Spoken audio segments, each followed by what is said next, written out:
लिखा गया है कि सम्राट अशोक राजा बनने से पहले अपने 99 भाइयों का कत्ल किए थे। बहुत सारे लोग पढ़ते हैं कि अपने 99 भाई को काट करके राजा बने थे, और काटने के बाद कहाँ फेंके थे? तो पटना में एगो कुआं है जिसका नाम अगम कुआं बताया जाता है, उसी में फेंक दिए। रोड पर आते हैं उस समय आप ना तो हिंदू बनिए ना तो मुसलमान बनिए, अगर बनना ही है, अगर कहना ही है तो गर्व से कहो कि हम भारतीय हैं। तो सम्राट अशोक की चर्चा करते हैं। विश्व के ऐसे पहले ये सम्राट थे, राजा थे। मानव के लिए, व्यक्ति के लिए, लोगों के लिए तो बहुत सारे राजाओं ने अस्पताल बनवाया था, इलाज का व्यवस्था किया, लेकिन विश्व के ये पहले सम्राट थे, राजा थे, जिन्होंने मानव के लिए तो अस्पताल का व्यवस्था किया ही, इलाज का व्यवस्था किया ही, यहाँ तक से इन्होंने किया कि पशु पक्षियों का इलाज का भी व्यवस्था सम्राट अशोक ने दुनिया में पहली बार किया, दुनिया में पहली बार किया था। क्योंकि सम्राट अशोक महान ने कहा था, क्या कहा था कि सर्वलोक हित बल से बढ़ के दूसरा कोई कार्य नहीं। सर्वलोक हित से बढ़कर हमारे लिए दूसरा कोई कार्य नहीं। अब सोचिए, ऐसे सम्राट को, ऐसे राजा को लोगों ने कहा कि ये तो जो क्रूर थे, कातिल थे, ऐसे ऐसे बातों से जो है नवाजा गया। लोग कहते थे, इतिहासकारों ने नहीं लिखा, क्योंकि आपके जो महापुरुष हैं उनके इतिहास को इतिहासकारों ने भी धूमिल करने का, काला करने का काम किया, और कुछ तो महापुरुषों का इतिहास को लिखा ही नहीं गया, दबा दिया गया ताकि वहीं से वो खत्म हो जाए। लिखा गया है कि सम्राट अशोक राजा बनने से पहले अपने 99 भाइयों का कत्ल किए थे। बहुत सारे लोग पढ़ते हैं कि अपने 99 भाई को काट करके राजा बने थे, और काटने के बाद कहाँ फेंके थे? तो पटना में एगो कुआं है जिसका नाम अगम कुआं बताया जाता है, उसी में फेंक दिए। अब उसी इतिहास में, क्योंकि हम लोग पढ़ते तो है नहीं, सुनते हैं। अब जिस दिन से पढ़ना शुरू कर दिए उस दिन से कुछ षड्यंत्रकारी लोगों को ऐसा लग रहा है कि ये 90% वाले लोग पढ़ लिख करके चालाक हो जाएंगे तो हमसे सवाल करेंगे, इसलिए तब से शिक्षा को कम से कम जो है 15 गुना महंगा कर दिया गया। शिक्षा को रोकने का प्रयास किया जा रहा है कि 90% लोग वाले 85% के लोग पढ़ने न पाए, और यही स्थिति थी आज से जो है 200 साल 400 साल पहले। और वही बात जो है सोनू जी गा रहे थे गलवा में।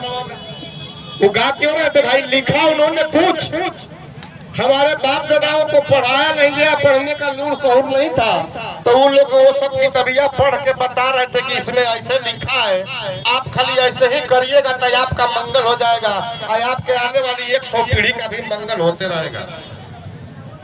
क्यों? क्योंकि वो तो पढ़े नहीं, उनको तो बता दिया गया। आज जब पढ़ रहे हैं तो वो सारी गलतियां जो है पकड़ा रही है, पकड़ में आ रही है। लेकिन एक बात मैं और आप लोगों से कहना चाहूंगा, जितने लोग सुन रहे हैं, कभी कभी आप लोगों ने ऐसा देखा है कि कोनो हीरो का जो है प्रचार जब कम होने लगता है, या उस हीरो को जो लोग नहीं जानता, चाहे कोनो नेता का भी ले लीजिए, कोनो नेता का भी, जब उसका नाम लोग भूलने लगते हैं तो वो नेता उठ पटांग बयान दे देता है। अच्छा, वो हीरो या हीरोइन जो है कुछ जो है अर्धनग्न तस्वीर खिंचवा लेती है या उठ पटांग बात बोल करके आपत्तिजनक बयान दे देते हैं, और वो आपत्तिजनक बयान दे करके जो है तब वो पेपर मीडिया वाले लोग खूब उसको उछालते हैं। उछालते हैं तो क्या होता है जानते हैं? उसका कुछ नहीं होता, लेकिन होता एक चीज और, उसका खूब प्रचार हो जाता है। उसका क्या होता है? खूब प्रचार हो जाता है, और जो नहीं भी जानता था वो भी जान जाता है। ठीक है? तो विरोध करना भी एक प्रचार है। विरोध आप कर रहे हैं, जिसको आप चाहते हैं कि इसको खत्म कर दें, अब उसी का विरोध में बार बार नाम ले रहे हैं। तो क्या हो रहा है? प्रचार हो रहा है। मैं बड़ा सोच के ये बात बोल रहा हूँ, क्योंकि कहा है कि जिसको आप खत्म करना चाहते हैं, तो कबीर साहब ने एक दोहा कहा, कबीर साहब ने एक दोहा कहा कि एक ही मार कबीर की चित्त से देह उतार। आप नाम लेना ही उसका बंद कर दीजिए, वो खुद ही अपने आप क्या आ जाएगा, खत्म हो जाएगा, समाप्त हो जाएगा। ठीक है, हमने किसी का नाम नहीं लिया, लेकिन जो गलतियां आप कर रहे हैं वो चीज हम बताने का प्रयास कर रहे हैं। समझ में आ गया होगा तो ठीक, नहीं समझ में आया होगा तो फिर कभी। तो आइए संविधान के ऊपर, और जितने भी महापुरुषों के यहाँ तस्वीर लगे हुए हैं, इन सभी महापुरुषों को मैं नमन करते हुए, हमारे देश में विभिन्न धर्म संस्कृति के लोग कहाँ फेंके थे 99 भाई को, वहां से आ गई बात कि कहाँ से कहाँ फेंक दिए थे। मारेंगे तो कहीं फेंकेंगे ना, छुपाएंगे कि नहीं छुपाएंगे, थोड़ा फेंक देंगे, मारेंगे तो फेंकेंगे। सोचिए, बहुत सारे 95% 98% इतिहासकारों ने लिखा इस बात। वह सवाल उठा कि कहाँ फेंके, वो इतिहासकार लिखा भी कि कहाँ फेंके, लिख दिया कि आगम कुआं में फेंक दिए। आगम कुआं में, पटना के पूर्वी छोर पर है आगम कुआं, वहाँ आज शीतला माता मंदिर बना हुआ, आगम कुआं में फेंक दिए। अब फिर वही इतिहासकार और आज का वर्तमान का पुरातत्व विभाग लिखता है कि उस आगम कुएं का निर्माण सम्राट अशोक ने करवाया था। बस समझ में आ रही है? कुछ खाली सुन रहे हैं। जिस कुआं में मार कर फेंका अशोक ने, उस कुएं का निर्माण सम्राट अशोक ने खुद करवाया। तो कब करवाया होगा? राजा बनने से पहले कि राजा बनने के बाद? राजा बनने से पहले कि राजा बनने के बाद? मुझे अब समझ में आ रहा है कि बात आप लोगों के समझ में आ रही है, तब ताली नहीं बज रही है। ताली बजाना भी नहीं, अगर ताली बजा देते तो ये भूल जाते, क्योंकि आप सुनने का प्रयास कर रहे हैं। ऐसे इतिहासकारों ने आपके महापुरुषों का, चाहे कोई भी महापुरुष हो, उनको इतिहास को गलत लिखने का प्रयास किया और उस प्रयास में सफल रहा। और आज हमारे माता पिता ने, हमारे बुजुर्गों ने अपने मेहनत की, पसीने की कमाई से पढ़ाया लिखाया और इस योग्य बनाया। हम लोगों ने उस ग्रंथों को, उस इतिहास को, उन शास्त्रों को पढ़ा, तब जाना कि कैसे इतिहासकार भी आपके महापुरुषों को गाली दे रहे हैं, गाली दे रहे हैं। सोचना पड़ेगा। अभी माननीय जो है करीम अंसारी महोदय जी ने कहा कि अपने बच्चों को पढ़ाओ, आधी रोटी खाओ, लेकिन अपने बच्चों को पढ़ाओ, ये नारा शुरू करो। लेकिन कुछ लोग तो यहाँ का नारा दिए कि बेटी बचाओ बेटी पढ़ाओ। इसका अर्थ भी निकालना पड़ेगा आप लोगों को। क्या कर रहे हैं कि पहले बेटी को बचाओ तब पढ़ाना, यानी इससे क्या साबित होता है कि कहीं न कहीं हमारी बेटियों पर आपत्ति आने वाली है, तो उसके बचाने के लिए तैयार रहना पड़ेगा। पहले ही बोल दिए। आगे अगर अपने जीवन को, अपने देश को, अपने समाज को विकास के मार्ग पर आगे ले जाना है और फिर उसी भारत का अगर निर्माण करना है, तो भारतीय संविधान का अनुसरण करते हुए, क्योंकि हमारा भारतीय संविधान एक ऐसा शस्त्र है, एक ऐसा शस्त्र है जिसके आगे दुनिया के सारे शस्त्र फेल हैं, नाकाम है। क्यों? क्योंकि हमारे देश में हिंदू, मुसलमान, सिख, ईसाई, जैन, बौद्ध, पारसी और 650 जातियां रहती हैं। इन सभी लोगों को एक सूत्र में बांधकर सम्मान पूर्वक जीवन जीने का अधिकार देने वाला कोई धार्मिक ग्रंथ नहीं है। अगर कोई ग्रंथ है तो वह भारत का राष्ट्रीय धर्म ग्रंथ भारतीय संविधान है। वही दे सकता है आपको सम्मान पूर्वक जीवन जीने का अधिकार। हाँ, आप किसी धर्म के मानने वाले हैं, मान सकते हैं, आपका अधिकार है, लेकिन ये अधिकार आपको अपने घर तक सीमित है। जैसे ही, क्योंकि घर में आप हिंदू बनिए, घर में आप मुसलमान बनिए, आपको छूट देता है संविधान।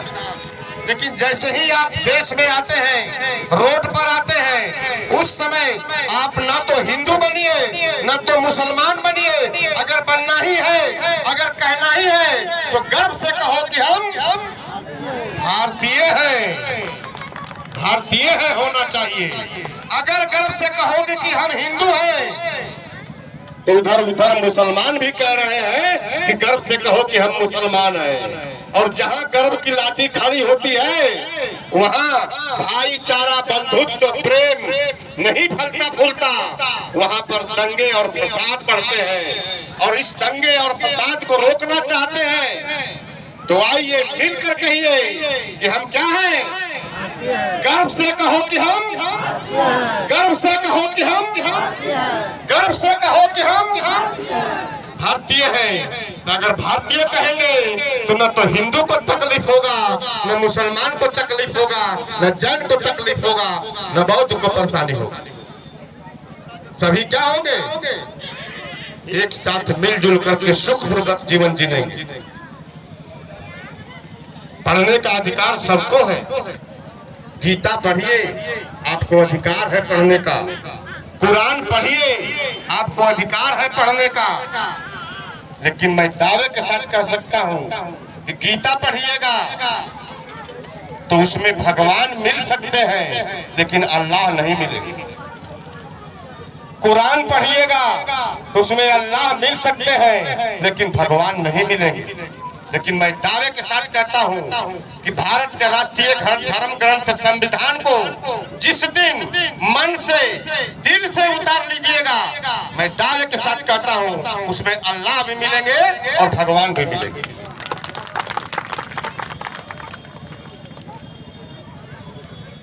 अल्लाह भी मिलेंगे, भगवान भी मिलेंगे। ये है हमारा भारतीय संविधान। और भारतीय संविधान ये उस तरह का एक शस्त्र है जिसके अनुसार चलना था। हमको भारतीय संविधान के अनुसार चलना था, आचरण करना था। लेकिन विडंबना इस देश का है कि भारत की जनता तो चलती है, लेकिन भारत के जो संचालक हैं, जो संसद भवन में, राज्यसभा, विधानसभा में बैठे हुए हैं, वो संविधान के अनुसार चलने के बजाय संविधान को अपने अनुसार चलाना शुरू कर दिए। और जिस दिन से यह काम शुरू हो गया, उसी दिन से भारत विकास की ओर नहीं, गर्व की ओर जाना शुरू हो गया। और विकास की ओर ले जाना चाहते हैं तो आगे अब आपको क्या करना पड़ेगा, कैसे लोगों को चुन करके वहां भेजना पड़ेगा, ये आप लोगों के ऊपर निर्भर करता है। क्योंकि भाई